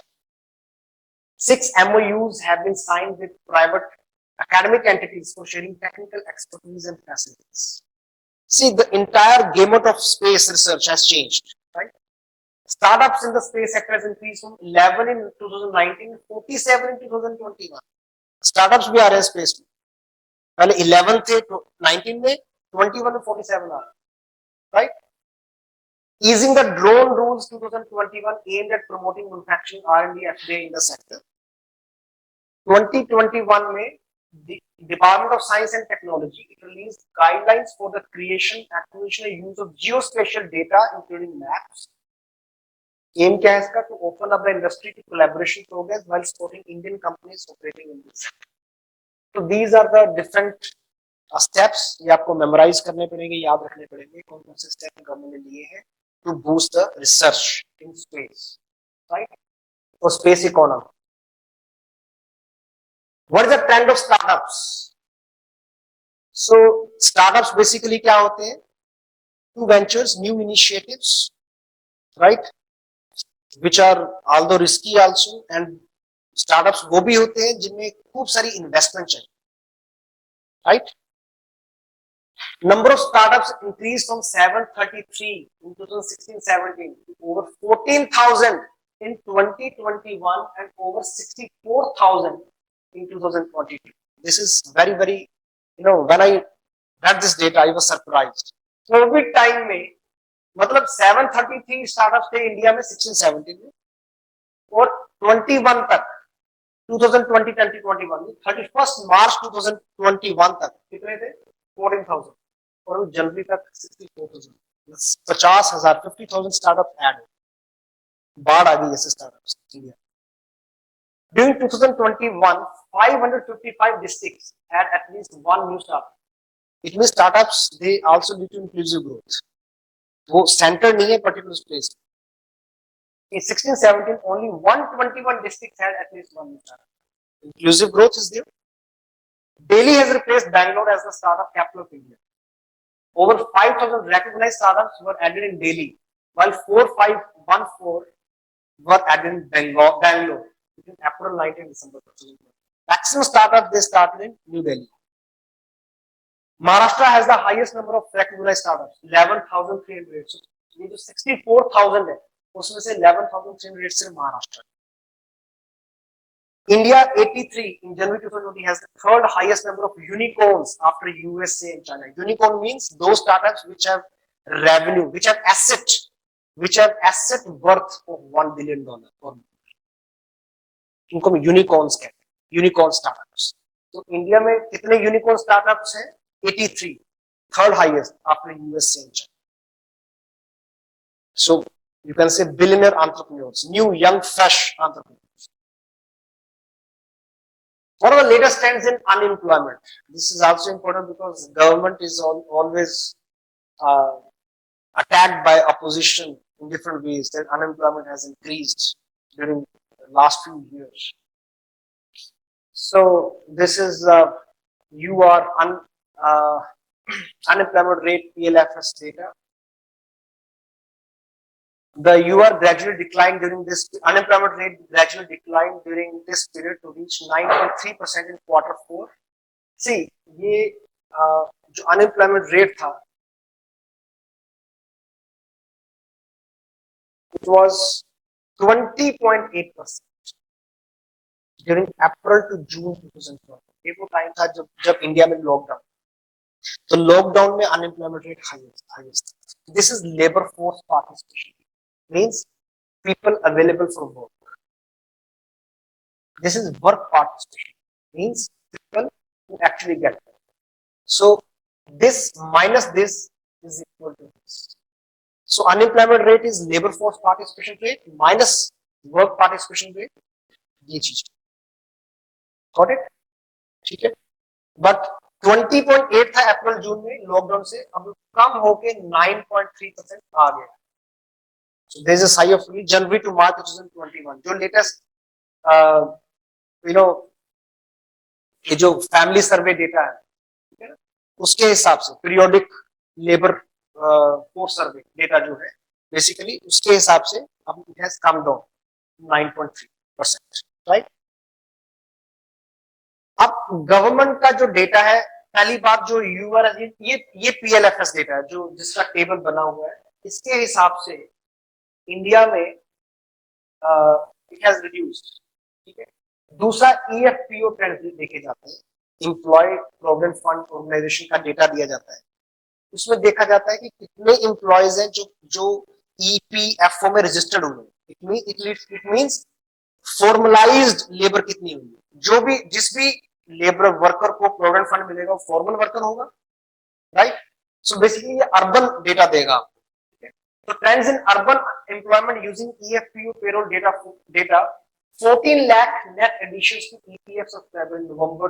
सिर्फ नवंबर के महीने में 14 लाख नए लोग add हुए, right. तो formalisation of jobs, इसका मतलब सेकंड फॉर्मुलेशन ऑफ जॉब जो है वो बड़ी है after the second COVID wave. Got it. Third is MNREGA trend. MNREGA trend आपको कौन सी एम्प्लॉयमेंट बताएगा? Rural, right. So MNREGA employment peak during the nationwide lockdown in 2020. The demand for MNREGA work has stabilised after second COVID wave. Aggregate MNREGA employment still higher than the pre pandemic level. तो मनरेगा में भी employment बढ़ी है.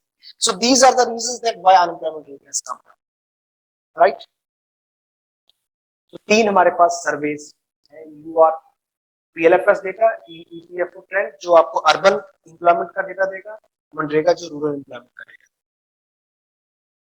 And this is industry wise employment in India, very important. आप लोग इसको note कर लेना. इंडिया में जो टोटल एम्प्लॉयमेंट है उसका 43.45 of workers in India they are employed in agriculture. Number 2 में एम्प्लॉयमेंट कौन सा सेक्टर दे रहा है? Trade, hotel, restaurant. This is number 2, this is number 1. Number 3 employment India में कौन सा सेक्टर दे रहा है? मैन्युफैक्चरिंग. नंबर 4 कौन सा दे रहा है? कंस्ट्रक्शन. नंबर 5 कौन सा दे रहा है? Transport, storage and communication. Number 6 electricity, gas and water supply and utilities. And 7 mining and oil. ये आपको पता होना चाहिए which are the most employment generating sectors in India, right? What are the major initiatives for student during COVID-19 pandemic? ये scheme launch की थी government of India ने, PM E Vidya. So there is a PM E Vidya scheme launched in May 2020. It unifies all efforts related to digital online air education to enable coherent multi-mode access to education. इसके 4 components है scheme के, 4 components. One nation one digital education Diksha platform. Second is one class one TV channel, Swayam Prabha TV channel. Extensive use of radio, commentary, and podcast. And for the differently abled, one DTA channel is being operated specially for hearing impaired students in sign language. ये differently abled students के. ये 4 steps government of India ने. PM e-Vidya. Secondly, National Digital Education Architecture (NDAER) ये 29 जून 2021 को launch हुआ. Next is Vidyanjali to connect the government and government aided schools through a community of volunteer management program. Samagra Shiksha scheme, continued for a period of 5 years from 21-20, 25-26. It covers the entire gamut from preschool to class 12 and is in accordance with the Sustainable Development Goals for education. Nipun Bharat Mission launched on 5th July 21 to achieve the goal of proficiency in foundation literacy and numeracy for every child by grade 3. जो mathematics के जो mathematics में जो efficiency promote करने के लिए Bharat mission. And प्रधानमंत्री पोषण शक्ति निर्माण पोषण स्कीम इसको हम पहले मिड डे मील स्कीम कहते हैं, इसको और इनहेंस किया है ताकि कवरेज बढ़े बच्चों school, right. The trends in social sector spending, government of India की जो एम्फेसिस था, you see expenditure on social sector services as a percentage of GDP has increased to 6.8 to 8.6. This is a welcome step because for many years it was hovering at 5 to 6%. Education 2.8 से 3.1, first time in the history of India education की जो spending है वो 3 से ऊपर भी 3% of GDP. Health 1.4 से 2.1 and others में 2.6. Health में first time since independence 1.4 से 2.1. Okay. So education and health they have got a boost during COVID times. Right? Digital payments में क्या change आया है इंडिया में over the period of time? This is interesting. UPI, which is also called Unified Payment Interface, it's currently the single largest retail payment system in the country in terms of volume of transactions, indicating its wide acceptance. दिसंबर के महीने में 2021 में 4.6 billion transactions worth rupees 8.26 lakh crore were carried out by UPI. और याद रखना 70 to 80% payment जो थी they were of less than rupees 100. ठीक है, छोटी छोटी payments. IMPS intermediate payment service 8 अक्टूबर 2021. आपको पता है पहले जो IMPS था जिसको हम 1 डे में अगर आपने ऑनलाइन ट्रांसफर करना है आप 2 लाख से ज्यादा नहीं कर सकते अपने बैंक अकाउंट से किसी और के अकाउंट में, उधर लिमिट हैज इनहैंस्ड टू 5. ठीक है, डिजिटल पेमेंट्स बढ़े. Third, e-rupee. This is a person specific and purpose specific digital voucher that is not required for the customer to have a bank account and is operable on basic phones even in areas which lack an internet connection. The first use case of e-rupee was implemented for COVID-19 vaccination program, which saw more than 2.2 lakh beneficiaries being issued the voucher. So vouchers issued. Fourth is digital payment index. Digital payment index of RBI captures the extent of digitalization of payment across the country. Index में 5 चीजें हैं. Payment enablers, second is payment infrastructure, third is payment infrastructure demand और supply side factors आ गए. यहाँ payment demand side factors हैं, यहाँ पे supply side factors हैं, payment performance and consumer centricity. And digital payment index RBI का ये 100 था क्योंकि बेस ईयर इसका 2018 में 100 लिया था. It has increased from 100 to 304.06, which indicates that digital payment system has increased in India over the period of time. Recent trends in retail inflation, जिसको हम CPI भी कहते हैं, Consumer Price Index, right? Retail inflation in India was 4.8% in 1920. Increased to 6.2% in 2021 on account of COVID-19 supply chain disruption, installed economic activities and lockdown. So 4.8 से बढ़ के 6.2 होगी inflation rate. Average retail inflation has declined to 5.2% in the second half, April-December 21-22, right? First half, as against 6.6% in last year. Retail inflation is well within the tolerance band of targeted limit of 4% plus minus 2 percentage points set up by the government. जो inflation targeting के जो targets थे government of India के, जो 2014 में launch हुए थे after Urjit Patel committee recommendation, उसमें बैंड फिक्स किया था कि इन्फ्लेशन कितना ज्यादा जा सकती है, ऊपर या नीचे. ठीक है, तो basically 4% plus minus public minus 2%. ठीक है, तो इन्फ्लेशन उसी टॉलरेंस बैंड के अंदर है. So this is something good. The decline in retail inflation was led by easing of food, क्योंकि बेसिकली फूड इन्फ्लेशन ही बढ़ी थी. फूड इन्फ्लेशन कम हुई क्योंकि इंडिया में बम्पर हार्वेस्ट हुई है, अच्छी प्रोडक्शन हुई, फूड इन्फ्लेशन कम हुई, उसकी वजह से retail inflation has come down. Food inflation averaged at a low of 2.9% in 21-22 as against 9.1% in last year. So food inflation has come down from 9.1% to 2.9%. Right? Effective supply side management kept prices of most essential commodities under control during the year. Proactive measures were taken in connection to price rise in pulses and edible oils, and reduction in central excise and subsequent cuts in VAT most helped ease petrol and diesel prices. पीछे आपको याद होगा जो petrol के ऊपर VAT भी कम किया था गवर्नमेंट, वो भी चीजें कम, स्टेट गवर्नमेंट्स ने भी कम किया था, उससे भी थोड़ा कम हुआ, राइट? सो ये रिटेल इन्फ्लेशन के है. Wholesale price index. Wholesale price index increased from 0% in 2021 to 12.5%. See, inflation के दो तरीके हैं मेजर करने. You all know CPI and WPI. CPI 2020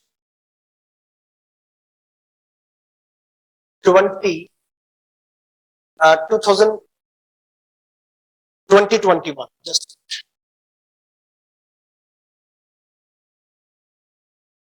CPI 2020-21 में 0% थी, 2021-22 में 12.5%. तो CPI का क्या सीन था आप देखो, 5.2 से 6.6 से 5.2, 6.6 से 5.2. This is ये WPI थी, CPI थी.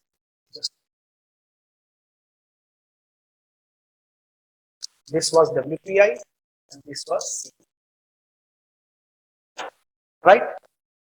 So what is the reason that WPI has increased so much and it has decreased from 6.6 to 5.2? So why this divergence? पहली बात हम बात करते हैं कि WPI wholesale price index जो है वो बड़ा क्यों? Reason क्या है? First is low base in the previous year. क्योंकि पीछे क्या था 0%. तो जब बेस ही कम होगा, डिनोमिनेटर कम होगा, because inflation is increase in prices as compared to previous year. तो जब बेस ही कम होगा आपका, जब डिनोमिनेटर ही कम है तो फिर फ्रैक्शन बढ़ जाएगी, right? Pickup of in economic activity बड़ी थी 21-22 में, 2021 में कोविड के कारण कम हुई थी. Sharp increase in international price of crude oil and imported inputs and high trade costs. So these were the reasons and why WPI it showed huge jump in inflation, right? So next question is why there is divergence between consumer price index combined and wholesale price index inflation. WPI inflation और CPI में इतना gap क्यों? This divergence can be explained by factors such as variation due to base effect. एक तो base, क्योंकि वहां 0% था base, वहां base 6.6 था, right? Second, difference in scope and coverage of two indices. Because जो CPI है basically, CPI में wholesale price index में wholesale market में जाके prices देखेगा. CPI में जो actual consumer को मिल रहे हैं जिस price पे वो prices देखे जाते हैं. WPI में 600 से ज्यादा अराउंड 700 कमोडिटीज WPI में, CPI में अराउंड 300 के आसपास commodity, and nature of commodities भी डिफरेंट, राइट?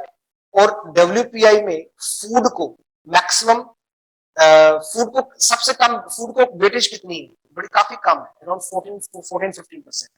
जबकि CPI में जो फूड की वेटेज है वो बहुत ज्यादा, it is more than 1/3, around 40%, right? So items covered, price collection, कहां से प्राइस लिया, मैंने कहा डिफरेंट मार्केट से, ये होलसेल मार्केट से WPI का, CPI का कंज्यूमर मार्केट से.